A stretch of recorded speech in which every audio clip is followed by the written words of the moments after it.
Hey, good morning. Welcome to the Mortgage Rate Forecast with Scott Criss, your mortgage rates and news. It is March 15th, and let's get started with the reports. Bonds are trading pretty flat this morning. We're about 102.39.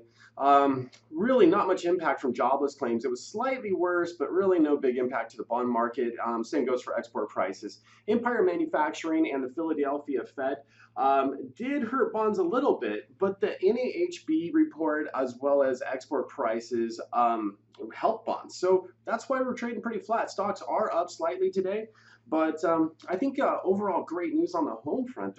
There across the U.S. there are more homes with equity now. What that means is if there's a mortgage, if there's a home with a mortgage, if your mortgage is here and your home is worth this, you're upside down. But now there's actually a higher percentage of homes that actually have a positive equity. So this is really good news for homeowners across the U.S. So anyway, as we see housing prices go up, we're going to see more and more of this. At one point, 25% of the housing in the mortgaged housing in the United States had negative equity. Anyway, really great numbers today. Good to see on that.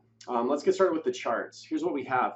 You can see trading right now is about 102.39, pretty flat, like I mentioned earlier. As far as the market goes, you can see since January we definitely sold off pretty consistently. We found a great plateau.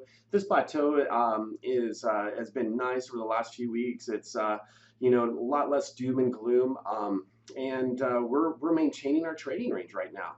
I would say our trading range is going to be right around 102.60.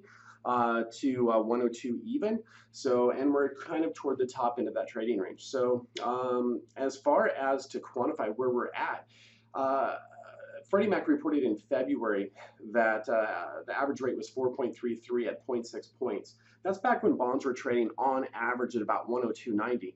So that means we're still not quite as good as we were back in February averages, but we're only off by about 50 cents or perhaps half a point. So if the average consumer was paying 0.6 back then for that rate, they may be paying a little over a point now. So charts are down below, links are down below if you want to check out the sources. Okay, let's move on. As far as the last forecast, it was a hit. When I'm taking a look at the future forecast, here's what I'm seeing. Analysts are a little inconsistent on the short term. They're either going neutral or maybe a little biased toward a bullish stance, thinking that bonds could break out of this trading pattern. We did try to test the levels earlier this week. But the long term is still pretty consistent. They're pretty bearish on bonds, meaning that they do think bonds will continue to sell off a little bit, bringing with it higher rates or fees. So here's going to be my projection for this coming week. We're currently trading at 102.39. I think it depends on reports, guys. But if we can break this level like we tried to earlier this week, we could hit as high as 102.75. But we could also test the floor at 102.25.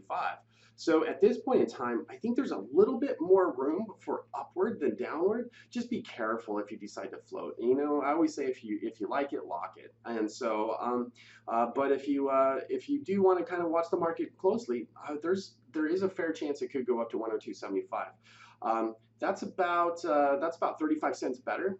Might save you a little bit of money. Anyway, that's it for now.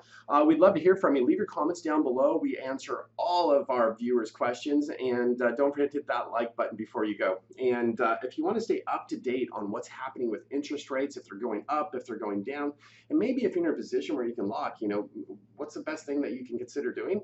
Hit that subscribe button. That is up the top left. Click that guy, and that'll get you a little notification when we release new content. And if none of this made sense to you, it's okay. If you click on the top left, the top right, that will take you to Mortgage Bonds 101, teach you the basics that you need to know when you're trying to figure out how to get the best mortgage rate. Okay, that's it for now, guys. We'll talk to you next week, and have a great weekend. Bye-bye.